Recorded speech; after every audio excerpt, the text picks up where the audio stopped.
पिछले 48 घंटे से झारखंड में शुरू हुआ सियासी पॉलिटिकल एक्शन अब चरम पर पहुंच गया है। लेकिन बीते 4 दिनों में कई बड़े घटनाक्रम हुए हैं। पहले हेमंत सोरेन दिल्ली पहुंचे, फिर अचानक 40 घंटे के लिए नदारद हो गए, अर्थात गायब हो गए। इसके बाद अचानक वो रांची में प्रकट हुए। फिर अपनी पत्नी कल्पना सोरेन को सीएम बनवाने की उन्होंने प्रयास किया, यानी कोशिश करी, जिसपे पार्टी के भीतर एक बवाल मच गया, बवाल खड़ा हो गया। इसके बाद एनफोर्समेंट डायरेक्टरेट उनसे पूछताछ के लिए पहुंची और फिर अरेस्ट कर लिया गया, गिरफ्तार कर लिया गया। इसके बाद खबर आई कि चंपई सोरेन झारखंड के नए मुख्यमंत्री बनने वाले हैं। लेकिन सवाल अकेले हेमंत सोरेन का नहीं है। सोनिया गांधी, राहुल गांधी, लालू यादव का पूरा परिवार, अरविंद केजरीवाल, विपक्ष के ये तमाम बड़े चेहरे किसी ना किसी जांच के घेरे में हैं, भ्रष्टाचार के आरोप में हैं। तो सवाल है, क्या करप्शन विपक्ष की कमजोर कड़ी बन गई है 2024 के चुनाव से पहले? इसी मूल सवाल पर होगी देश की सबसे बड़ी बहस। लेकिन इस वक्त झारखंड से बहुत बड़ी खबर आ रही है, और झारखंड से बड़ी खबर आ रही है, आइए उस खबर का रुख कर लेते हैं। बड़ी खबर है कि झारखंड में पॉलिटिकल हलचल बहुत बढ़ गई है। रांची के सर्किट हाउस से एमएलए बाहर निकले हैं। बहुत बड़ी खबर है, रांची से हैदराबाद रवाना हो रहे हैं विधायक, क्योंकि हेमंत सोरेन को डर है कि चंपई सोरेन के जो समर्थक विधायक हैं वो जा रहे हैं हैदराबाद। हेमंत सोरेन को डर है कि उनकी पार्टी टूट सकती है। झारखंड में सियासी हलचल बढ़ी है, लेकिन गड़बड़ का जो मामला है उस पे, भ्रष्टाचार का जो मामला है उस पे अरेस्ट हो गया है। लेकिन आइए पहले विश्लेषण पे नजर डाल लेते हैं। रडार पर आए विपक्ष में बड़े चेहरों का विश्लेषण करेंगे, लेकिन पहले ये रिपोर्ट देख लेते हैं व्यूअर्स।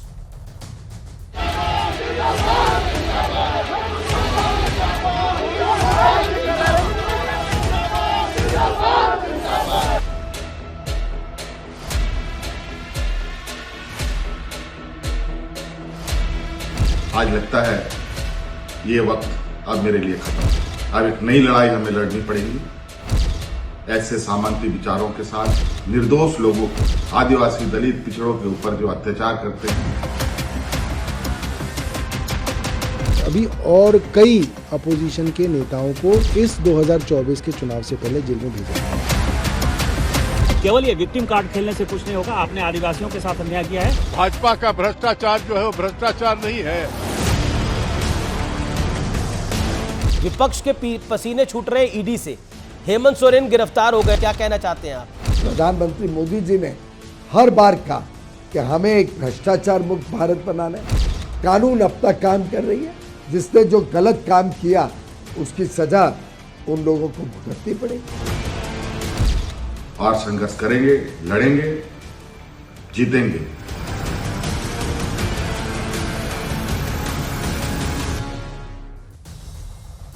और अब वक्त है आर पार के सुप्रसिद्ध विश्लेषण का। चलिए चलते सीधा मैजिक बॉल पर। रडार पर आए विपक्ष के बड़े चेहरों का विश्लेषण। सोनिया गांधी नेशनल हेराल्ड के मामले में ईडी की जांच हो रही है और बेल पे बाहर है। राहुल गांधी नेशनल हेराल्ड के मामले में ईडी की जांच हो रही है, बेल पे बाहर है।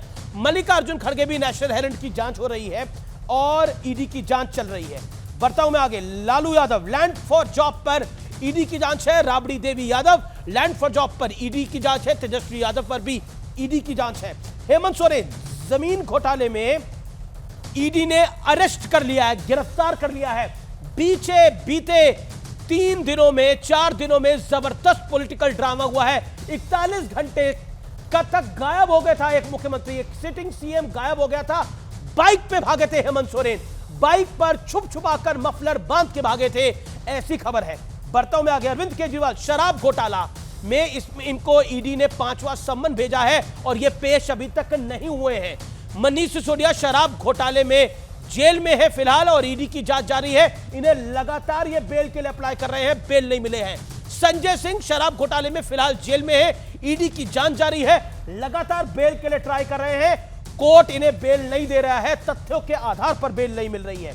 अब मैं बढ़ता हूं बड़े सवाल की तरफ और आज का मूल प्रश्न है कि भ्रष्टाचार विपक्ष की बहुत कमजोर कड़ी बन गया है साल 2024 के चुनाव से पहले।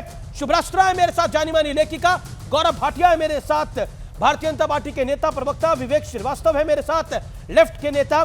मेरे साथ अनुराग भदौरिया है, डॉक्टर अनुराग भदौरिया, प्रवक्ता समाजवादी पार्टी के। क्या लगता है अनुराग जी, शुरुआत आप ही से कर लेता हूं। मेरे साथ राजेश गुप्ता आम आदमी पार्टी के भी जुड़ेंगे।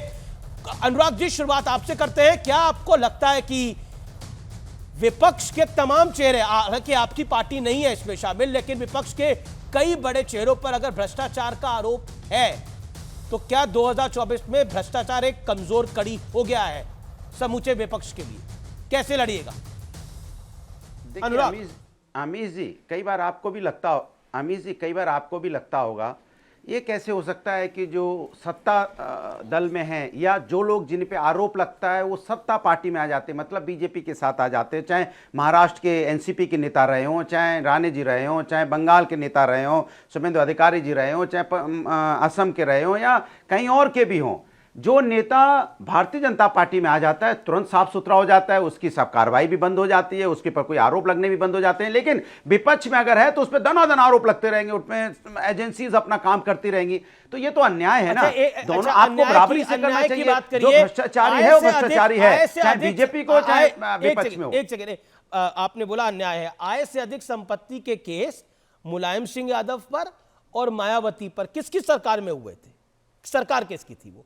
मैं बात करता हूं, ये बीजेपी वाले अन्याय कर रहे हैं। वो अन्याय किसने करा था? हाँ या ना में जवाब दीजिए। देखिए, मैं आपसे एक सवाल पूछता हूं, सुन तो, हाँ मेरी बात सुन लीजिए। हाँ ना में क्या, मैं तो जवाब दे रहा हूं। देखिए, देश संविधान और न्यायपालिका से चलता है ना। देश संविधान को मानेगा कि नहीं मानेगा? संविधान भाई, आप न्यायपालिका से विपक्ष चलता के है, ऊपर में ये सारी सबको कार्रवाई पता है। करेंगे। ये ए फॉर एप्पल और बी फॉर बॉल है और सी फॉर कैट वाली बात है। मैं आपसे प्रश्न बना देते हो। अनुराग भाई, उत्तेजित होने की आवश्यकता नहीं है, इत्मीनान से जवाब दीजिए। मैं पूछ रहा हूं, आय से अधिक संपत्ति के केस किसके शासन में खुले थे? 2 सर्वोच्च नेताओं पे उत्तर प्रदेश के, 2 पूर्व मुख्यमंत्रियों पर। आप बताएंगे, मैं बताऊं? देखिए, दूध का दूध और पानी का पानी अभी करते हैं ना। लालू यादव पहली बार कब गिरफ्तार हुए थे? शासन किसका था? किसका शासन था? सुनिए, सुन तो लीजिए। सुनता हूं। अरे बोलने नहीं देंगे आप बोल तो मुझे बोलने तो दीजिए ना। बोलिए। मैंने आपसे बोला क्योंकि ईडी, सीबीआई जो एजेंसीज हैं गवर्नमेंट की अपना काम करती हैं, करना भी चाहिए। लेकिन इस सरकार में मैं आपसे इस एजेंसी का पहले भी दुरुपयोग हुआ है। मैं कब कह रहा हूं पहले दुरुपयोग नहीं हुआ? पहले दुरुपयोग हुआ, ये तो इसीलिए तो कांग्रेस पार्टी सत्ता से बाहर हुई। आज बीजेपी दुरुपयोग कर रही है तो कल बीजेपी बाहर हो जाएगी। मैं वही तो कहना चाह रहा हूं। जिसने भी एजेंसियों का दुरुपयोग करना शुरू किया, जिसने विपक्ष की आवाज दबाने की कोशिश की, उसको जनता ने सत्ता से हटा दिया है। जी मेरे साथ आप एक और नहीं, 2 एक सेकंड ऑडियो मुझे डाउन करना पड़ेगा। मेरे साथ केंद्रीय मंत्री अनुराग ठाकुर इस समय सीधा लाइव जुड़ रहे हैं। मैं अनुराग जी का रुख करता हूं। अनुराग जी, इस समय हम पहले मेरी एक अनुराग से बात हो रही थी, अब आप अनुराग ठाकुर केंद्रीय मंत्री मेरे साथ जुड़ रहे हैं। अभिनंदन है अनुराग जी आपका। अनुराग जी, मेरा सवाल आपसे ठाकुर साहब ये है कि बजट आ गया, लेकिन बीजेपी कह रही है कि ये 2024 की नई यानी मोदी सरकार की तीसरी पारी वाला बजट है, और विपक्ष कह रहा है, मैं विपक्ष के नेताओं के नाम नहीं गिनाना चाहता, वो कहते हैं ये अंतिम विदाई वाला बजट है विपक्ष की, खासतौर पे सरकार की। ये सपने इन्होंने 2019 में भी देखे थे, और तब भी पहले से ज्यादा वोटों के साथ, सीटों के साथ देश की जनता ने मोदी जी को जिताया जी। अब 2024 में 2019 का रिकॉर्ड तोड़ेंगे, फिर एक बार मोदी सरकार रिकॉर्ड सीटों के साथ बनाएंगे। और जो भारत को लड़खड़ाती, चरमराती अर्थव्यवस्था यूपीए के समय थी, 10 सालों में 5वें नंबर की अर्थव्यवस्था बनाया। अब तीसरी बार मोदी जी आएंगे तो तीसरी सबसे बड़ी अर्थव्यवस्था बनाएंगे। इसका लाभ क्या होता है? क्योंकि पिछले 10 सालों में 25 करोड़ गरीबों को गरीबी रेखा से बाहर निकाल कर लाए, 4 करोड़ पक्के मकान बनाए, अब 2 करोड़ और पक्के मकान बना कर देंगे। और मध्यम वर्ग के लिए भी उनका अपना मकान हो, किराए के मकान से बाहर निकलें, उसके लिए नई योजना लाएंगे, नई सुविधाएं देंगे। हमने इसी तरह से युवाओं के लिए 1 लाख करोड़ रुपया रिसर्च एंड इनोवेशन फंड रखा है, ताकि वो एंटरप्रेन्योर बने, रिसर्च करें, आगे बढ़ें। 11,11,111 करोड़ रुपए का बजट रखा है कैपेक्स, आधारभूत ढांचा पे बनाने के लिए।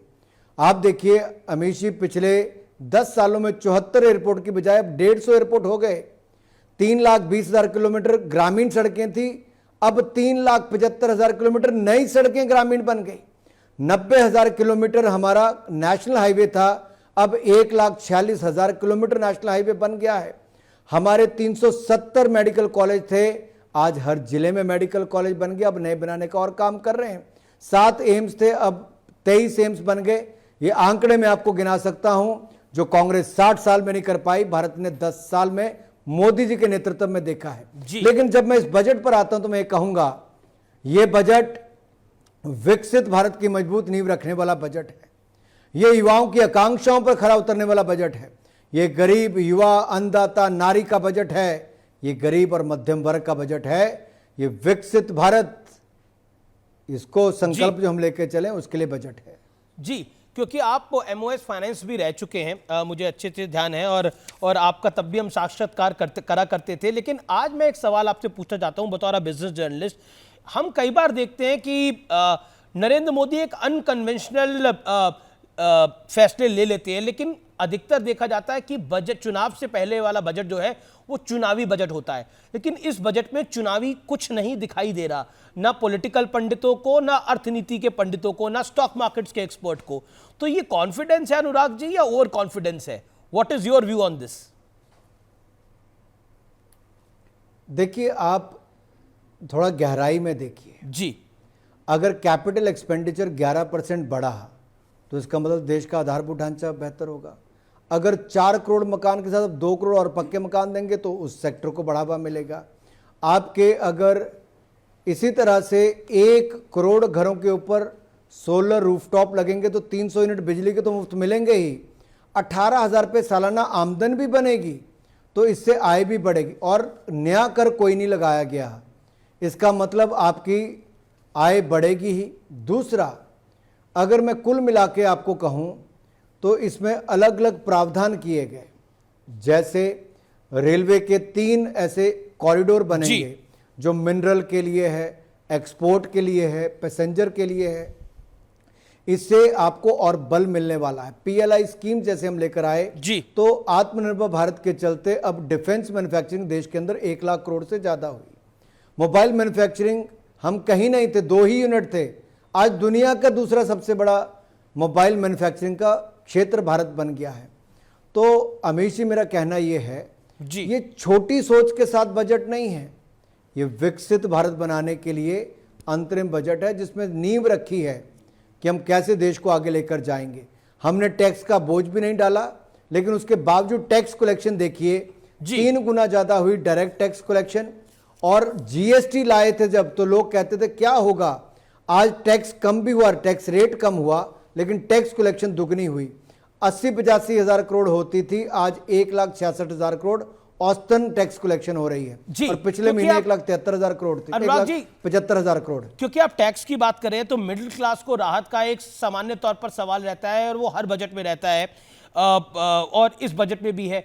मिडिल क्लास आपका एक बहुत बड़ा वोट बैंक है, और वो इस दौर में नहीं है, वो लगातार रहा है जब से भारतीय जनता पार्टी का निर्माण हुआ है।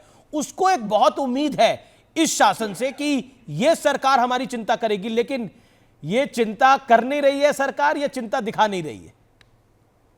आपका बड़ा वोट बैंक है मिडिल क्लास। देखिए, मुझे लगता है थोड़ा देखिए कि चिंता कैसे कर रहे हैं जी, थोड़ा देखिए चिंता कैसे कर रहे हैं अमीश जी। कांग्रेस ने 60 साल में 2 लाख रुपए की आमदन के बाद भी 2014 में टैक्स लगता था जी। आज 7 लाख रुपए तक भी आपको कोई टैक्स नहीं देना पड़ता। मोदी सरकार ने राहत दी है।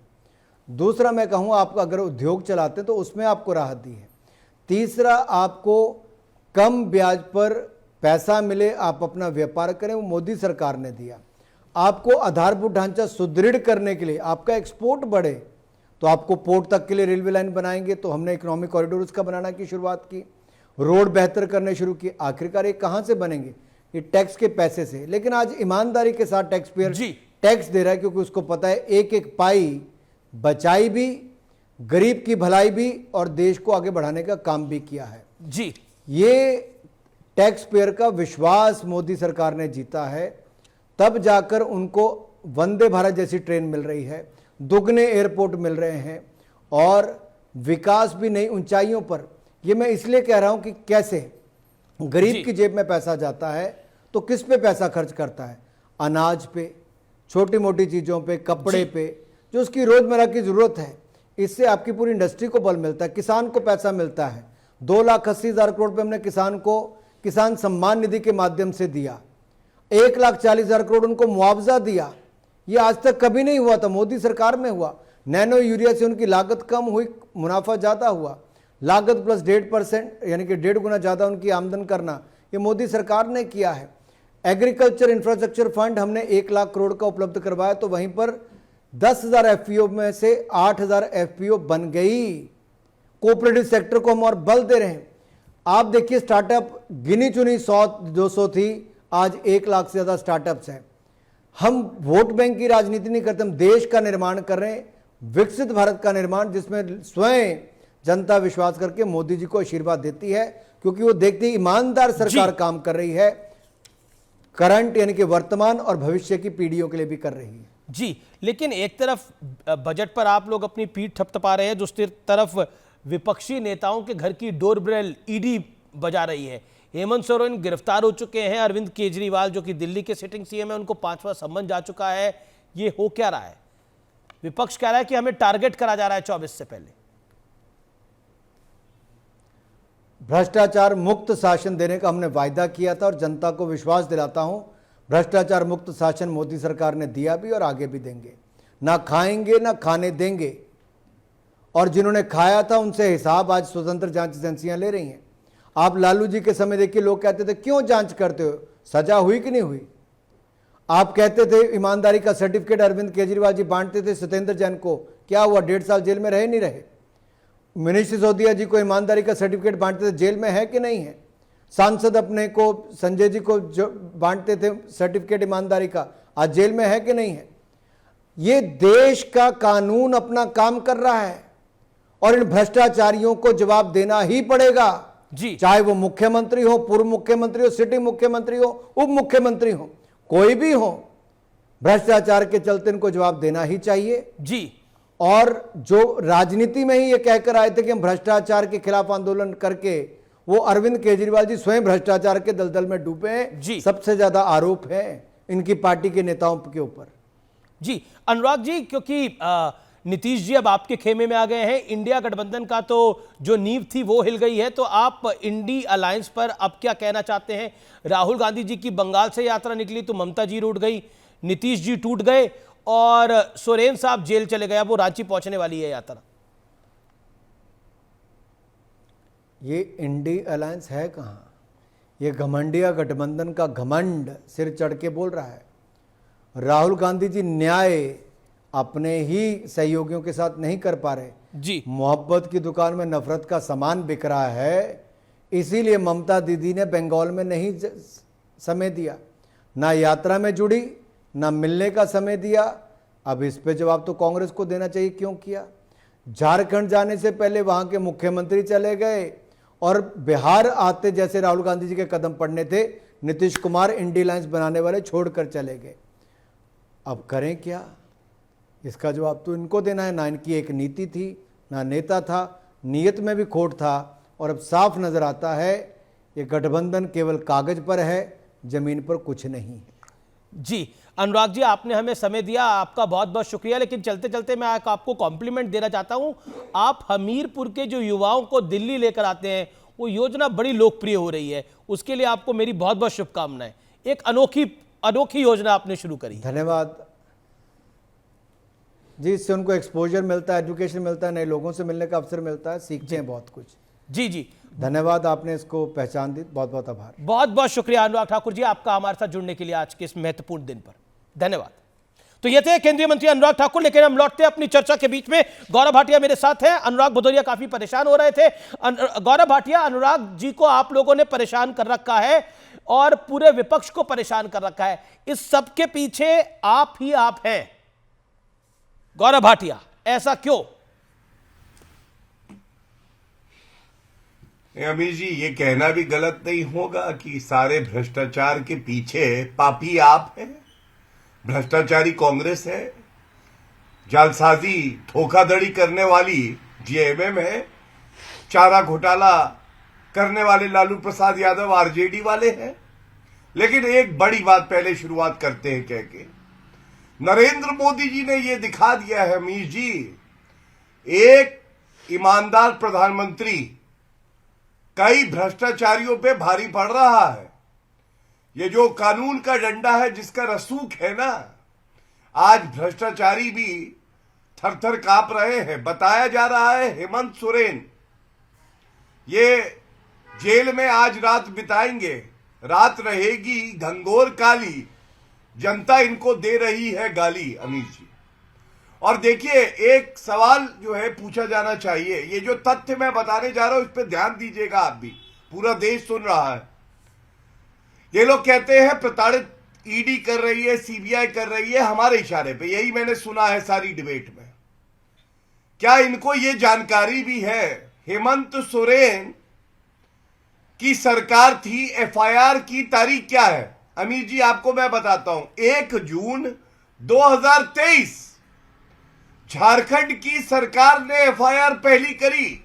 अब आप मुझे ये बताइए अमीर जी, सरकार इनकी, पुलिस इनकी, एफआईआर होती है, घोटाला करा, अब जब ईडी आ गई जांच करने तो ये कहते प्रताड़ित किया जा रहा है। ये बड़ा तथ्य किसी चैनल पे नहीं आया। दूसरी बात, मुख्यमंत्री का तो काम है अमीर जी कि वो कानून की स्थापना करें और कानून का रक्षक करें, बन के सामने खड़े रहें। 10 समन आए ईडी के, क्यों थर-थर कांपे? ये इंपॉर्टेंट पॉइंट है, ये काफी इंपॉर्टेंट पॉइंट है। और तीसरी बात, जी काफी इंपॉर्टेंट पॉइंट आपने गौरव बोला, ये काफी इंपॉर्टेंट पॉइंट बोला। लेकिन झारखंड से इस समय बहुत बड़ी खबर है, चार्टर्ड प्लेन से रांची से हैदराबाद पहुंच रहे हैं विधायक को, की डर है टूट का, बड़ी टूट का डर है। मैं सीधा विवेक श्रीवास्तव आपका रुख कर लेता हूं। जो गौरव भाटिया ने एक बात उठाई, 10 समन आए ईडी के, उसके बावजूद नहीं गए, तो अब ये तो होना ही था, 10 समन तक नहीं गए थे हेमंत सोरेन, और मामला भ्रष्टाचार का है। देखिए, नहीं ठीक है, भ्रष्टाचार चाहे ऑपोजिशन वाला करे या रूलिंग पार्टी वाला, एक्शन होना चाहिए, इसमें तो किसी ने नहीं कहा कि नहीं होना चाहिए अगर कोई भी गलत है। लेकिन यहां पे सिलेक्टिवनेस है, ओवर इंथुजियाज्म है, प्लानिंग है, जानबूझ के हैरेसमेंट है, जानबूझ के कहानियां बनाई जाती हैं। गौरव भाटिया ने खुद ही बोला, सरकार उनकी, पुलिस उनकी, फिर भी एफआईआर हुआ तो ईडी आई। आई मीन, ये सब कुछ जो है ये षड्यंत्र की तरह के तले चलता है। कोर्ट ने क्या बोला मनीष सिसोदिया के केस में, एक समय सीमा दे दी है, बोला इसमें नहीं कर सकते हो तो बेल हमको देनी पड़ेगी, और फटकारा है बकायदा। तो ये भी सच्चाइयां हैं, तो इनको मानना पड़ेगा ना चीजों को। तो सेलेक्टिव ना हो, इनके आसाम के अच्छा बिल्कुल। अच्छा, तो मुख्यमंत्री अदालत के हुए, गायब क्यों हुए 41 घंटे? अगर मुख्यमंत्री 10 समन में नहीं गए, देखिए गौरव ने एक लॉजिकल बात बोली, अगर आप उसका कृपया करके जवाब दे तो बेहतर होगा। 10 समन पे नहीं गए, 41 घंटे गायब हो गए, छुप कर भागे, बाइक से भागे मुख्यमंत्री। सोच सकते हैं आप, एक मुख्यमंत्री बाइक से छुप के भाग रहा है। अब आप मेरी बात को ध्यान से सुनिए। हाँ बोलिए। नहीं, आप और हम दोनों राजनीति को की समझ कुछ तो रखते ही हैं, लेकिन आप मुझे बताइए, एक आदमी जिसको राजनीति में लंबे अरसे तक चलना है, अपना करियर बरकरार रखना है, क्या आपको लग रहा है कि वो एस्केप करने की कोशिश कर रहे थे?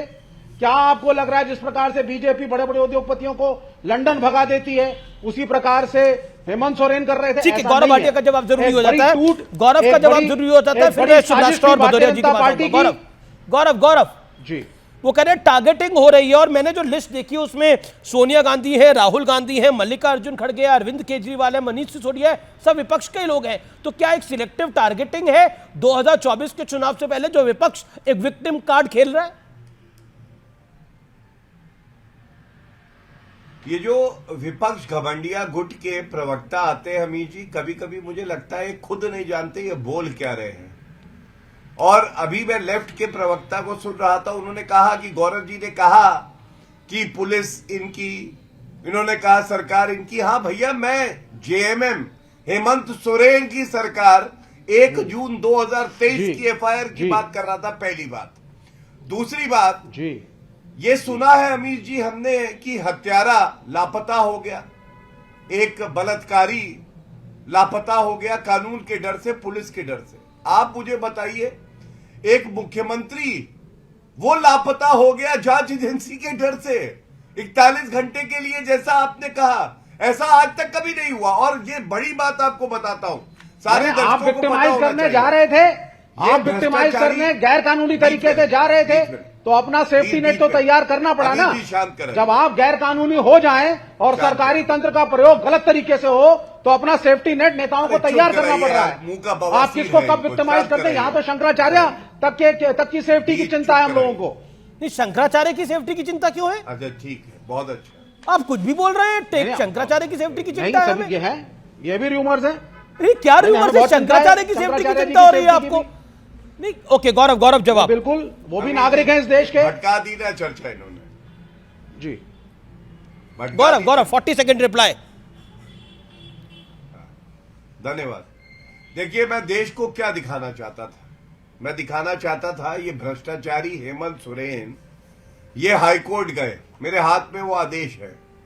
आपको मालूम अमीर जी, हाईकोर्ट ने कहा कि हम आपको कोई रिलीफ नहीं देंगे, आप भ्रष्टाचारी प्रथम दृष्टया दिखाई दे रहे हैं। इसके बाद ये सुप्रीम कोर्ट गए, ये ऑर्डर है 18/9/2023 का।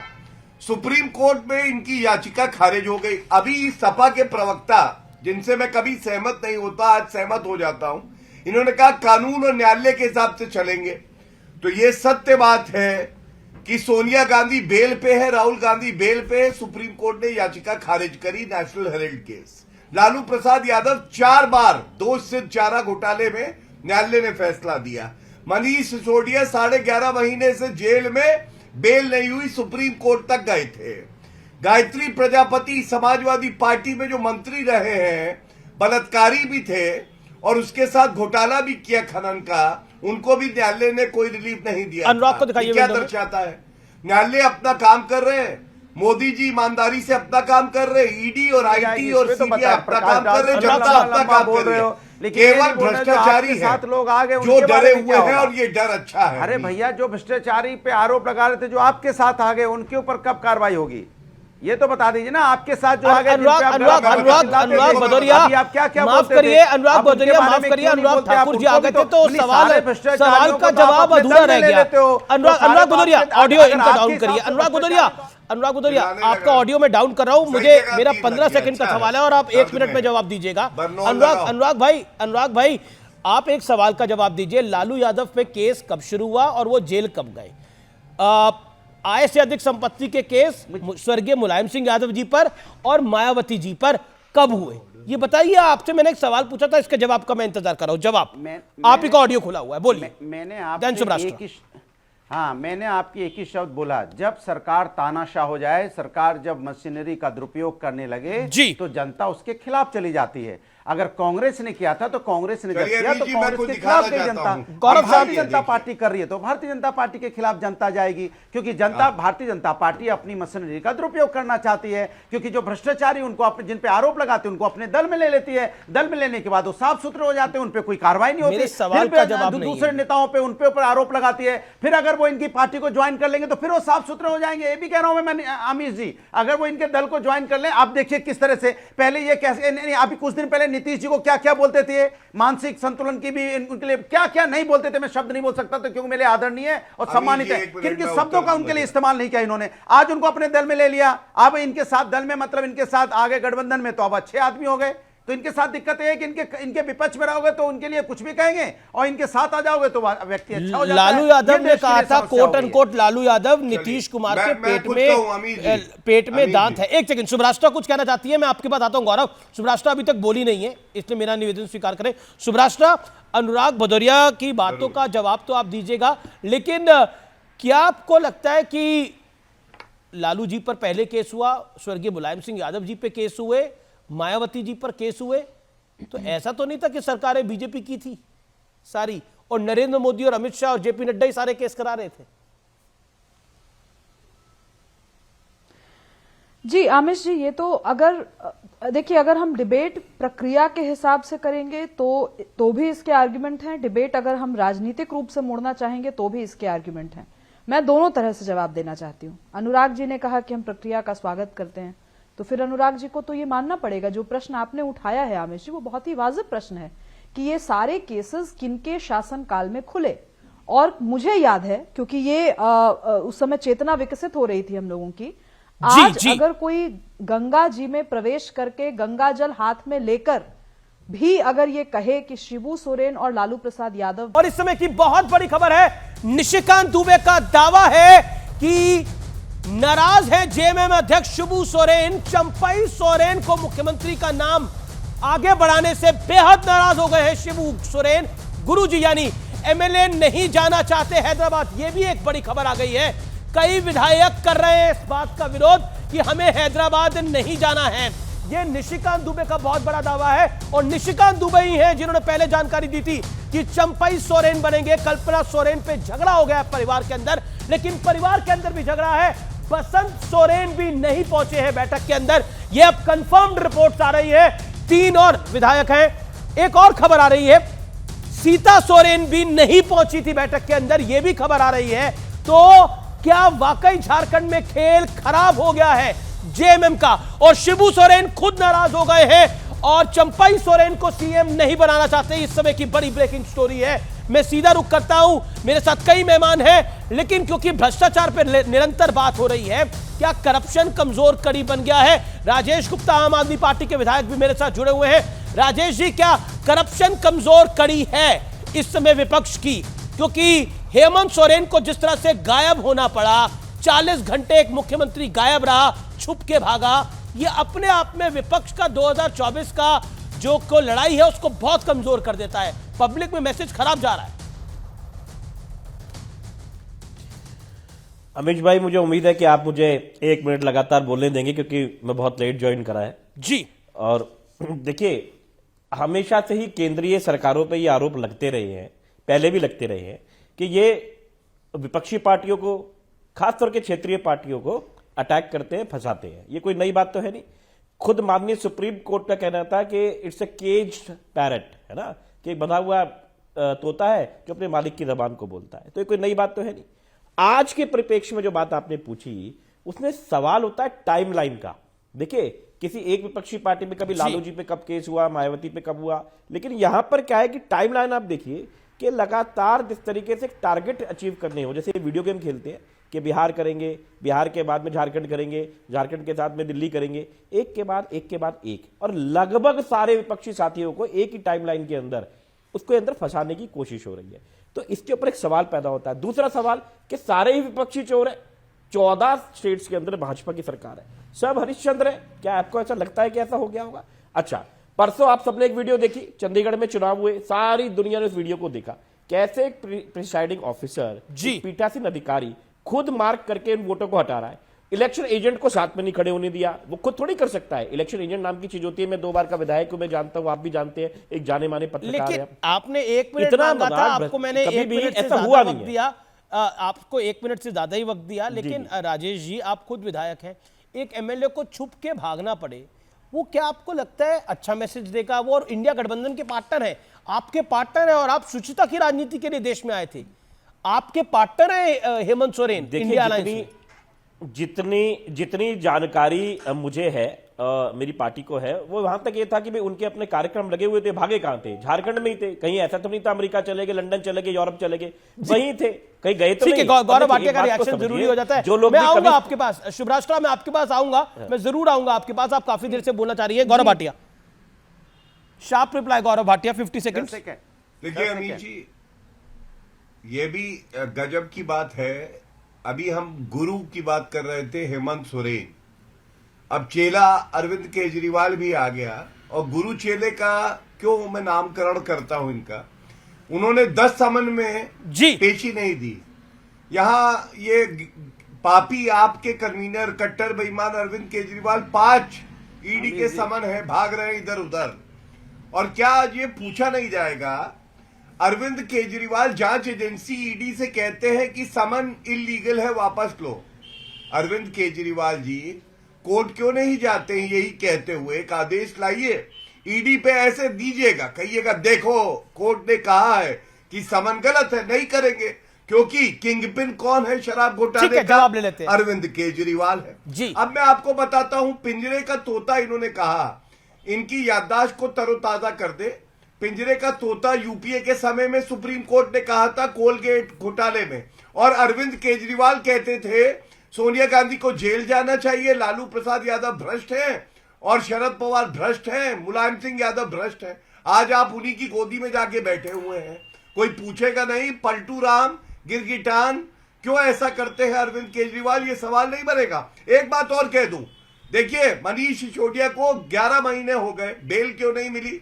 कृपया करके ये बताइए सबको। संजय सिंह 3 महीने से ज्यादा से जेल में है, न्यायालय में आपकी आस्था नहीं है। या अब अरविंद केजरीवाल जो कहेंगे वही सही, खाता ना वही जो अरविंद केजरीवाल। ठीक है, जवाब ले लेते हैं। ओके, राजेश गुप्ता 40 सेकंड में जवाब, शार्प रिप्लाई। देखिए भाटिया साहब, पहले तो भाटिया साहब, मैं ना आपकी भाषा का कभी जवाब देना नहीं चाहता जो आप पाप पार्टी बोलते हैं। मैं भी बीजेपी की बहुत सारी व्याख्या दे सकता हूं, लेकिन मेरे संस्कार ऐसे नहीं है, मैं नहीं दूंगा। मुझे मालूम नहीं है कि आप ऐसी भाषा का इस्तेमाल क्यों करते हैं। अच्छी खासी बात बोल सकते हो, मुझे मालूम है, आपको पता नहीं क्यों करते हैं। मैं इसका जवाब नहीं दूंगा, 10 सेकंड खराब हो गए मेरे। आगे मैंने पहले ही कहा कि केंद्रीय सरकारों पे आरोप लगते रहे। मैं जानता हूं 2013 का, तो मैं तारीख भी बता देता हूं, मुझे मालूम है, मैंने इसलिए कहा केंद्रीय सरकारों पर आरोप लगे।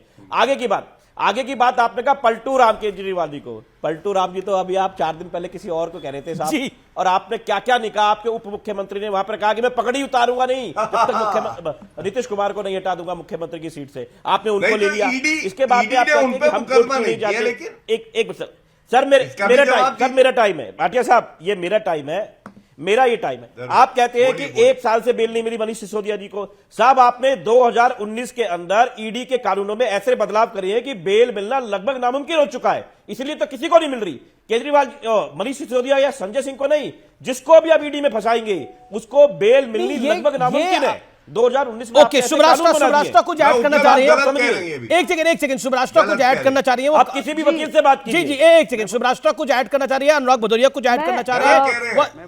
वकील के पास आइए। Gaurav hold on. सुब्रास्टा you have your 50 seconds, make your point. Amish ji, मैं लगातार फोन पे नोट्स बनाती रहती हूँ, क्योंकि इतनी अनर्गल बातें इस डिबेट के दौरान कही गई हैं। अभी जैसे राजेश जी ने कहा कि ऐसे नियम कानून बना दिए गए हैं कि बेल नहीं मिल रही। अरे भाई, बेल नहीं मिल रही तो आप इस देश के संविधान द्वारा जो नियमित संस्थान है उसका आप मजाक बनाएंगे। 5-5 बार 7-7 बार ईडी की समन्स जारी है और सिटिंग मुख्यमंत्री नहीं जा रहे। इससे बड़ी संविधान की तौहीन क्या हो सकती है? और ये लोग हैं जो संविधान बचाने निकले हैं। मुझे हंसी आती है ये सोच करके, हंसी भी आती है, गुस्सा भी आता है, क्षोभ भी होता है कि जस पुत्र तस बेटा। शिबू सोरेन जी का केस आपको याद होगा आमिश जी, आप तो बहुत मूर्धन्य पत्रकार हैं, हम लोग तो बच्चे थे जिस समय आप लोग कवर कर रहे थे। शिबू सोरेन जी का याद है आपको? 40 दिन गायब थे। जी। उन्हीं के नक्शे कदम पे पुत्र, उन्हीं के नक्शे कदम पे पुत्र चल रहे हैं। और ये विपक्ष ऐसा विपक्ष, मॉरली इसको बोलते हैं डिप्रेव्ड, इंटेलेक्चुअली चैलेंज्ड, कि ये बात भी नहीं कर रहे कि भाई जो करप्शन केसेस हुए, अरविंद केजरीवाल पे ईडी का सम्मान इसलिए नहीं जा रहा कि वो पॉलिटिकली बहुत स्ट्रांग है, उनके ऊपर गंभीर आरोप है। लिकर घोटाला इसी दिल्ली के अंदर हुआ है। दिल्ली की जनता को एक सब्जबाग दिखाया गया और उसके इतर करप्शन किया गया, शराब जैसी चीज पे करप्शन किया गया, बच्चों के एजुकेशन के साथ खिलवाड़ किया गया, महिलाओं के हेल्थ के साथ खिलवाड़ किया गया। यही कह रही है ना कि भाजपा में सब ठीक है। मैं पूछती हूँ, आज अनर्गल मैं नहीं समझ पा रही हूँ कि मैं आम आदमी पार्टी के लिए बात कर रही हूँ तो लेफ्ट वालों को पेट में दर्द इतना क्यों हो रहा है? मेरी बात भी पूरी नहीं हुई और मैं ये बिल्कुल मेरे बोलने से क्यों दिक्कत है? सुनिए विवेक श्रीवास्तव, सुन लीजिए राजेश गुप्ता जी, सुन लीजिए अनुराग भदौरिया और सुन लीजिए गौरव भाटिया। मैं आप में से किसी की कॉन्स्टिट्यूएंसी से कोई दावा नहीं ठोक रही, मैं सिर्फ सवाल पूछ रही हूँ। आप लोग इनसिक्योर मत होइए, जनता के सवाल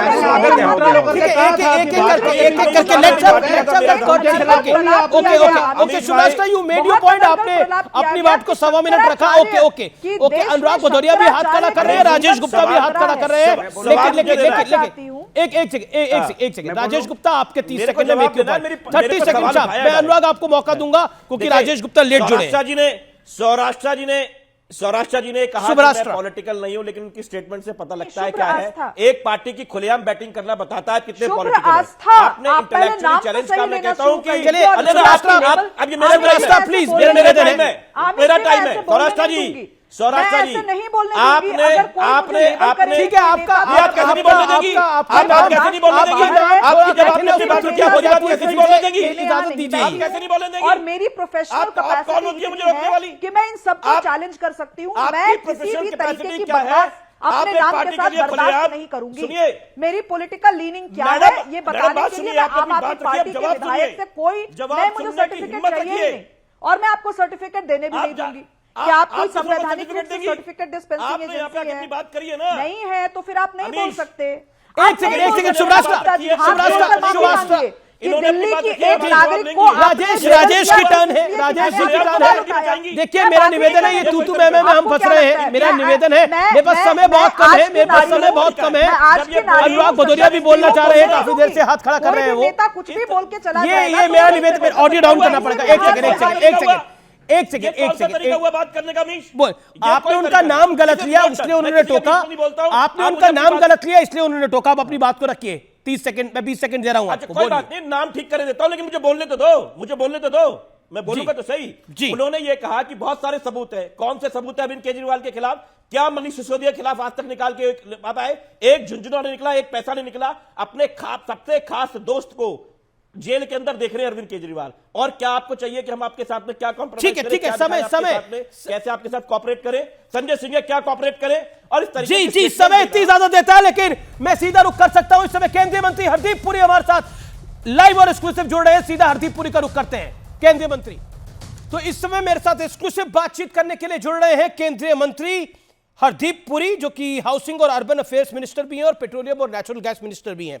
पुरी साहब, आपका अभिनंदन है। और मेरा बड़ा सवाल अहम है कि ये क्या बीजेपी कह रही है कि ये उनका हैट्रिक वाला बजट है, लेकिन विपक्ष कह रहा है ये विदाई वाला बजट है। ये एक इंटरिम बजट है जी, और वोट ऑन अकाउंट है।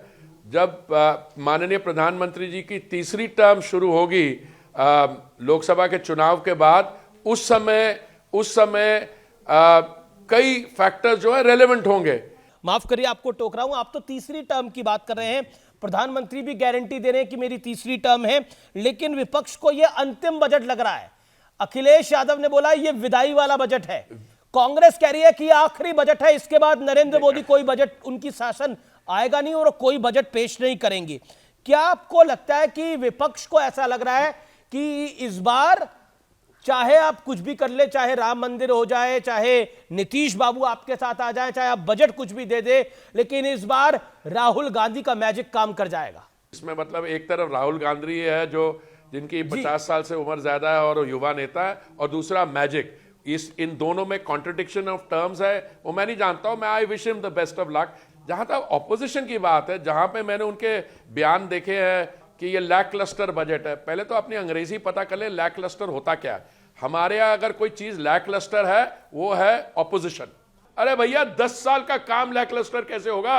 लैक क्लस्टर ये है कि आपके पास कोई स्कीम नहीं है, जी आपकी इंडिया अलायंस फेल हो रही है, और आपके जो युवा नेता उनकी केमिस्ट्री कुछ खास लगता है, वो नीडल ठीक तरह से पहुंच नहीं पा रही वहां। बीजेपी ठीक नहीं रहने दे रही इंडिया अलायंस को। नीतीश जी को आपने ले लिया, ममता बनर्जी मना कर रही है, अखिलेश यादव वन साइडेड।